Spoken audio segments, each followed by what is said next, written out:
When I was 15, my parents threw me out of the house. I struggled, I fought, and I built myself a life, one they had no part in. Now I'm wealthy, and suddenly they've decided they want my money. Let me tell you how that all unraveled. It began with an absurd demand. They wanted me to hand over the $50,000 I had spent years saving for my exchange program. They insisted I give it to my sister, the family's prized golden child. Growing up, I always knew there was a stark difference in how my parents treated me versus her. Melanie was the adored one, their beacon of pride, while I had to fight tooth and nail for every sliver of acknowledgement. Over time, I learned to stomach the favoritism, though the bitterness quietly built inside me like a ticking time bomb. But that day, when they had the audacity to ask me to hand over everything I'd worked so hard for, that bomb finally detonated. The room seemed to close in around me, the air growing thick with tension as they laid out their demand. They told me Melanie needed the money to launch her business. My hard-earned savings, years in the making, were supposed to be sacrificed for her ambitions. She has bigger dreams, they said. Bigger than mine, apparently. They reasoned that I could always find another way to achieve my goals. That moment, I realized they didn't just prioritize her. They saw me as expendable. It wasn't a request. It wasn't even a conversation. It was a command. Give up your dream to support hers. My father's authoritarian tone made it clear there would be no discussion, no compromise. To them, it wasn't even a matter of fairness. It was just how things were meant to be. Melanie came first. The injustice of it all churned inside me. My parents had never given me the support they lavished on her, and now they expected me to make the ultimate sacrifice for her. But as furious as I was, I refused to back down. I stood my ground. I told them no. For once in my life, I put myself first. The tension that followed was unbearable. My father's face hardened, and my mother's icy glare could have frozen water. To them, I wasn't just refusing their demand. I was committing an unforgivable betrayal. I knew then that things would never be the same. The days that followed were suffocating. My parents barely spoke to me, and when they did, their words were clipped and sharp. The house became a battlefield of cold shoulders and resentment. They were furious, but so was I. I wasn't going to give in, no matter how much pressure they applied. One afternoon, my mother barged into my room without knocking, her expression stern and unforgiving. She told me that if I didn't give Melanie the money, they would cut me off entirely. No financial help, no support for my exchange program, nothing. It was their final card, their last-ditch effort to break me.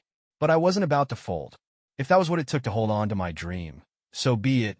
I told her I'd rather be alone than stay with a family that didn't care about me. Her anger was palpable as she stormed out, slamming the door behind her. I sat on the edge of my bed, exhausted and hollow, but resolute.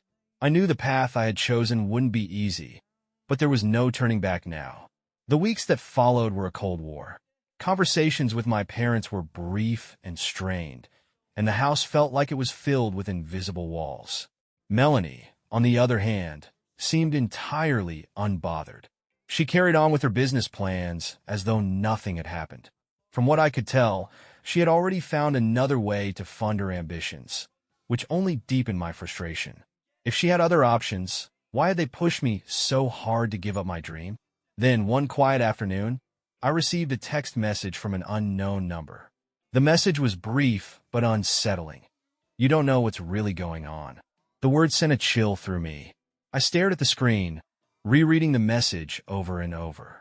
There was no name, no clue as to who had sent it. It left me feeling uneasy, like a shadow had crept into an already dark situation. At first, I brushed it off, telling myself it was probably just some random prank. But that night, another message arrived. If you knew what Melanie did, you would never forgive her. This time, the words froze me in place. What was this about? What had Melanie done? And who was sending these messages? I considered responding, but something held me back. Instead, I decided to confront her directly. If there was something I needed to know, I would hear it from her. The next morning, I went to Melanie's house. As always, she was there with our parents.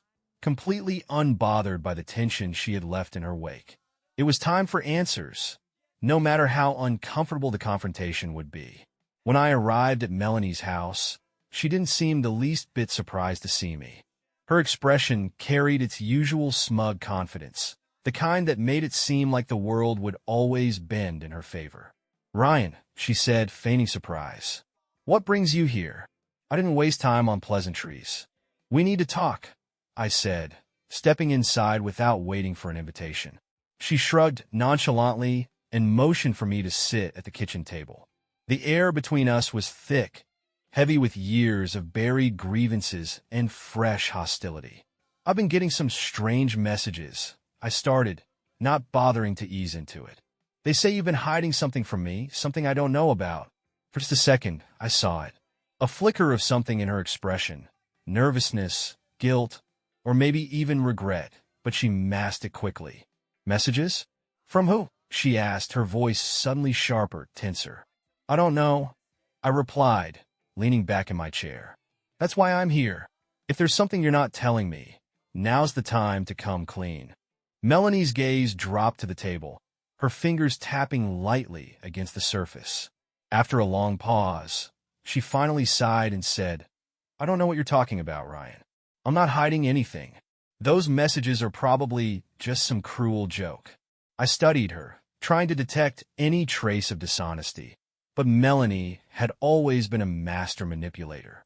If she was lying, she wasn't giving anything away. "You're sure?" I pressed, narrowing my eyes. "Because if I find out later that you're lying, I swear I won't forgive you." She fixed me with a cold, steely stare. "You've always been paranoid, Ryan. Maybe the problem isn't me, it's you." I stood up, frustrated. There was no point in pushing her further. Melanie wasn't going to give me anything. But even as I left, I couldn't shake the feeling that she was hiding something far bigger than she let on. The messages didn't stop. Days later, another one came, more explicit than the others. "Melanie has been manipulating your parents from the start. She never wanted you to go on that exchange program. She needs to be the center of attention." The words rattled me, but the message that truly shook me came not long after. "Do you know where the money for her business came from?" It was something I hadn't even considered. After I refused to give her the $50,000, Melanie had mysteriously found another way to fund her venture. At the time, I was so consumed by anger and frustration that I hadn't bothered to look into it. But now, the question gnawed at me. That afternoon, I made a decision.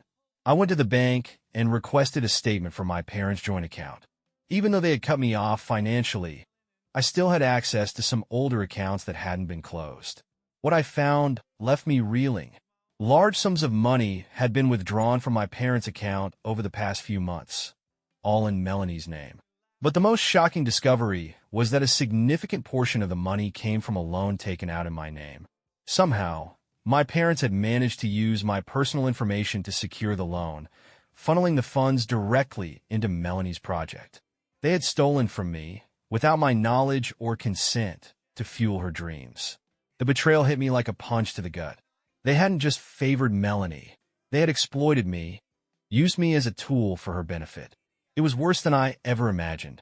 That evening, I stormed into my parents' house, my chest burning with rage.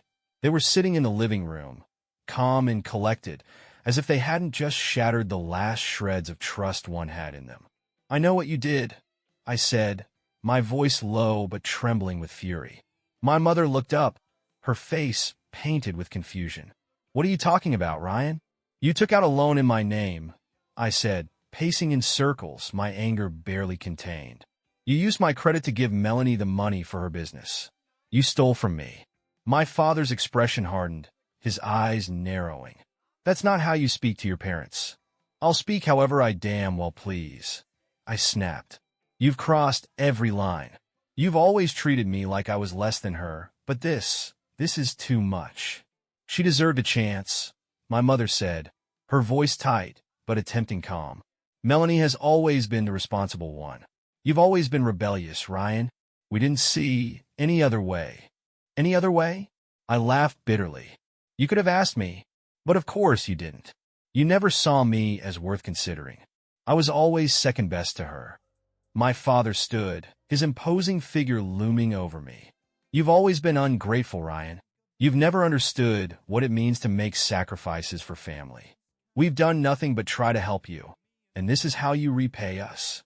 Help me, I shouted, my voice breaking with emotion. You abandoned me when I was a teenager. You never cared about me. Only her. But that ends now.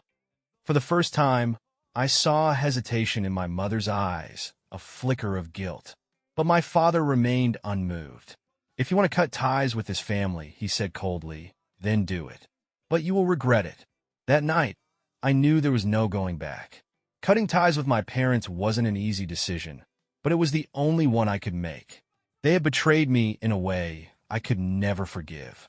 From that moment on, I resolved to take full control of my life, no matter how difficult the road ahead. I still had a long way to go to fix the financial damage they had caused, but for the first time I felt free. My parents had erased me from their lives once before, but this time I was choosing to walk away. They had thrown me away when I was 15, and now that I had built a life of success and independence, they wanted to reap the rewards. But I wasn't the same boy they had abandoned. I was stronger now, and I didn't owe them a thing. The call came on a seemingly ordinary day, from an unknown number. Normally, I wouldn't have bothered answering, but something compelled me to pick up. Ryan, the voice on the other end said, cold and unfamiliar, yet disturbingly familiar. Yes? Who is this? I asked, already feeling a knot tightening in my stomach. It's your father. The words hit me like a punch to the gut. I hadn't heard his voice in over 15 years. Memories of anger, abandonment, and resentment came flooding back in an instant. My chest tightened. Dad, I said, the word feeling foreign on my tongue. What do you want? There was a long silence before he finally spoke, his voice hesitant. We need to talk, Ryan. It's time for you to come home. I let out a sharp, humorless laugh. Come home? Since when have you ever considered that place my home? He sighed heavily, the kind of sigh meant to feign remorse but filled with manipulation. Things have changed. We've heard about you, your success. Your mother and I thought, well, we thought you could help the family. Help the family. The sheer audacity of it made me want to scream. These were the people who abandoned me, who turned their backs on me when I had nothing. And now that I had built something out of my life, they suddenly remembered I existed. I don't owe you anything, I said flatly, my voice like steel. You threw me away. Why would I do anything for you now? Because we're your family, he replied, his tone growing sharper. You owe us gratitude. Gratitude. The word was almost laughable. Without another word, I hung up the phone and sat there in silence, trying to process what had just happened. After all those years, they had the nerve to come crawling back, not with apologies, but with expectations. Over the following days, their attempts to contact me multiplied. Calls, texts, even emails, they were relentless. At first, I ignored them, but the content of their messages grew increasingly outrageous. One message stood out. Ryan, you have so much more than we ever dreamed of. It would only be fair for you to share some of it with your cousins and us. Family is everything, and you owe us that. Andre and Philip, my perfect cousins, the golden boys who could do no wrong in my parents' eyes. Growing up, they were showered with praise, gifts, and attention, while I was left to fend for myself. And now, somehow, they felt entitled to what I had worked so hard to achieve. I couldn't take it anymore. My anger boiled over. I needed to put an end to this once and for all. It was a cold, gray afternoon when I sent the message. I'm coming to your house. We need to settle this. The words barely conveyed the storm raging inside me. Hitting send felt like opening the floodgates to a part of my life I had tried so hard to leave behind. But this confrontation was inevitable. When I pulled up to the old house, a wave of emotions hit me. The faded paint and overgrown yard were just as I remembered, untouched by time or care. Standing on that cracked front porch, I felt like the ghost of a past self, a boy they had discarded, returning for answers. My mother opened the door. Her gray hair and lined face made her look older than I'd expected, but the cold, indifferent expression she wore was the same as always. Ryan, she said, hesitating for a moment as if unsure of what to say. You came. It seems like I didn't have much of a choice, I replied curtly, stepping inside without waiting for an invitation. The living room was frozen in time, with its dated furniture and walls plastered with photos of Andre and Philip. Not a single picture of me. It was as though I had been erased from this house, this family. My father was seated on the couch, his face as hard and unyielding as ever. He didn't bother to get up, just gave me a look of thinly veiled disdain. "Took you long enough," he said. "I was busy," I shot back. "Working. You know, that thing I've been doing for years while you've ignored me." His expression soured, his arms crossing defensively. "You've always been good at running away, haven't you? Running from your family, hiding behind your work." Those words cut deeper than I expected. For years, I had told myself I didn't care what they thought of me, but hearing his accusations so bluntly reignited old wounds. "Running away?" I snapped, my voice rising. "You kicked me out when I was 15. What was I supposed to do? Live on the streets? I had to fight for everything I have, while you gave Andre and Philip everything they ever wanted on a silver platter." My mother, still standing awkwardly by the doorway, tried to interject. "Ryan, it's not fair to blame us for everything. You were always different. We just wanted you to fit in." "Fit in?" I spat the words back at her. "You didn't want me to fit in. You wanted me to disappear. Nothing I did was ever enough. Meanwhile, Andre and Philip, they were perfect in your eyes. You gave them everything, and I got nothing. They're hard workers," my father said, his tone sharp. "They've always done what was expected of them. That's why they deserve what they got." I laughed bitterly. "Hard workers? Andre and Philip are failures, and you know it. They've never accomplished anything on their own, but you still treat them like saints. Meanwhile, you have no idea what I had to go through to get where I am." Silence filled the room like a tangible weight. My mother finally sank onto the couch beside my father, her gaze fixed on the floor. "That's why we're here, Ryan," she said softly. "You've built a good life. You can help your family now. You can make up for everything." "Make up for everything?" I repeated, incredulous. "Make up for what? You abandoned me when I needed you most. And now that I've succeeded, you want me to save you? You're asking me to fix the mess you made of your lives? And Andre and Philip's too?" My father stood, his posture stiff and commanding. "Because that's what family does. No matter what happened in the past, family comes first. You owe us this, Ryan." I stared at him, stunned by the sheer audacity. "I don't owe you anything," I said, my voice calm but firm. "You weren't there for me when I needed you. You didn't support me when I had nothing. And now that I've built a life for myself, you think you can demand something from me? No, I won't give you a single cent." My father's face darkened, his anger barely contained. He wasn't used to being defied, and watching his son stand up to him for the first time left him visibly seething. But I didn't care. For the first time, I felt like I had truly broken free from their hold. His words struck a nerve, not because they carried any weight, but because of their sheer audacity. "You're going to regret this, Ryan," my father growled, his voice trembling with anger. "One day, you'll need your family, and it'll be too late."